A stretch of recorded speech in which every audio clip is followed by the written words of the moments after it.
Alain, la première fois qu'il est arrivé, il était timide, ce gars-là, tu sais. Puis là, moi, je suis sur une machine. J'avais mis un marteau qui était sur le bord de la machine, dans son passage. Mais j'avais beurré le marteau avec une graisse assez qui beurre à médecin, tu sais. Fait que j'étais en position de dire j'avais besoin d'aide. Fait que je voyais arriver justement Alain.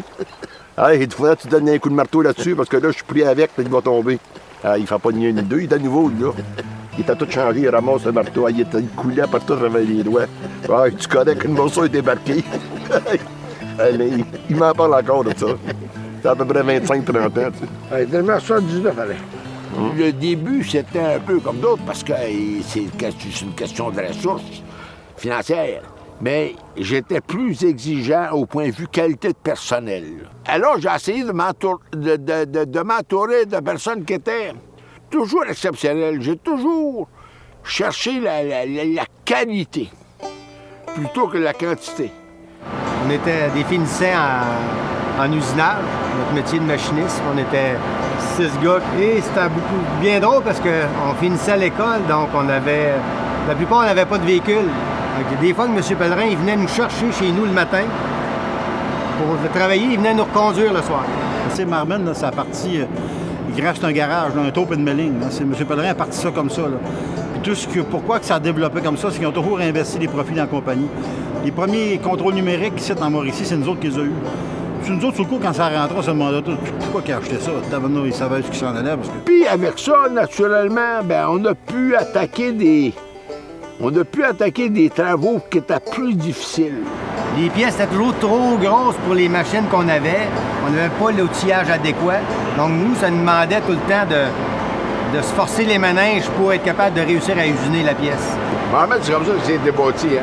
On a toujours eu des pièces plus grosses sur nos capacités. Nous poussant ou en nous aidant à nous améliorer, où j'ai atteint des nouveaux buts ou des choses que j'aurais jamais pensé. Autant que ce soit le côté soudage, le nouveau fabrication, j'ai travaillé surtout comme assembleur.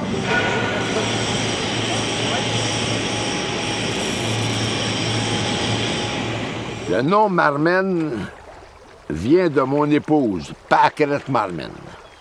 J'ai pensé que ça lui ferait plaisir, ça compenserait mon absence en nommant l'entreprise de son nom. Sincèrement, j'ai trouvé ça logique parce qu'on aurait probablement affaire avec des Américains. Puis sincèrement, pour moi, j'ai trouvé ça flatteur. Mon mari est surtout un travailleur. Il n'y a pas de fin, il n'y a pas de journée qu'on... Les journées n'ont pas de fin pour lui. Un type comme André Lheureux, puis je peux le nommer, qui travaille pour Marmen, qui me disait, moi, M. Pellerin, ce qui m'a frappé, c'est que j'arrivais à 5 h le matin, vous étiez là. Je terminais à 8 h le soir, vous étiez là. Je terminais à minuit le soir, vous étiez là. J'entrais à 4 h du matin, vous étiez là. On était toujours là. Si tu es passionné à faire ton travail, tu vas être animé et tu vas être heureux à rentrer et travailler le matin. Je veux dire, c'est un principe de base. On passe quand même le tiers de notre vie au travail. Si tu te lèves le matin en disant merde, je m'en vais travailler, je change de job, c'est aussi simple que ça. Puis vous allez être meilleur si vous faites un travail que vous aimez.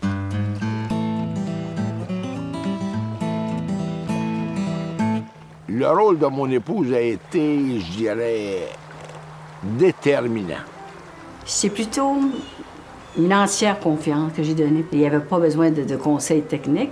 Là, ça aurait sûrement mal été. Il y avait besoin d'encouragement et d'une confiance totale de ma part.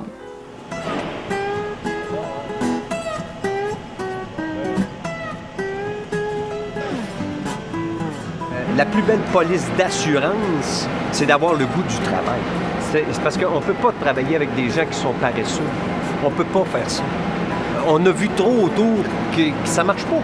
Ça peut pas tenir. Ça ne tient pas le coup, tu sais. Je m'en allais faire des photocopies. Quand je vois arriver le boss, je fais des photocopies. Fait que j'enlève mes feuilles. Je dis, allez-y, j'ai le temps, moi, là, allez-y. Comment ça, t'as du temps de lousse chez Marmen? Blablabla. Non, j'ai pas du temps de lousse, là. J'ai peut-être plus de temps que vous. C'est ça, c'est la vraie vie, hein? On a du plaisir. On est capable de faire des jobs, on est capable de sortir du climat du travail, puis avoir du plaisir. Après ça, on recommence, on se rappelle. Mais c'est ça, c'est...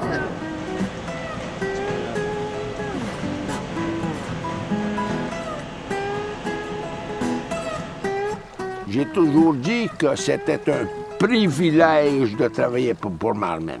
Parce que d'abord, on exige qu'il soit travaillant, intelligent, hein? Doit être habile, elle doit être disciplinée, travaillant. Il y a une grande intégrité morale ici, c'est ça. On est reconnu pour une entreprise où les gens se travaillent beaucoup. C'est un fait reconnu. Oui, j'étais exigeant parce que les personnes avaient les capacités pour accepter mes reproches. Puis ça, vous pouvez demander à n'importe qui de m'emmène, puis ils vont vous dire que si je dis que c'est bon, c'est bon. Si je dis que c'est mauvais, c'est parce que c'est mauvais. Puis c'est pas à cause que ça fait tant d'années qu'on se connaît qu'il m'a ménagé. Moi aussi, quand c'était le temps d'y passer, j'y passais. Mais quand c'était fini, c'était fini. Puis le soir, il m'a appelé chez nous, il m'a conté une histoire. Moi, j'étais encore sur la piste de bec, là, mais lui, il était parti d'autre chose. Là. Honnêtement, là, M. Pellerin, pour moi, là, puis je l'ai toujours dit, ça fait longtemps, il a dit, vous êtes quasiment toujours un deuxième père pour moi. Puis c'est vrai, tabarnak. Je le pense bien sérieusement. Là. Patrick Pellerin, un des propriétaires, il te fait un meeting de motivation. Moi, personnellement, quand je sors de là, regarde, on lèverait. Tu sais, Gaëtan, on a un problème avec la pièce, on n'a pas de pont roulant, on va se poigner à une barre, on va avirer ta pièce. Tu sais, même si ça pèse 20 tonnes, là, c'est absurde de même. Tu sais, tu sors motivé, puis dis, on va passer au travers, on va l'avoir, let's go.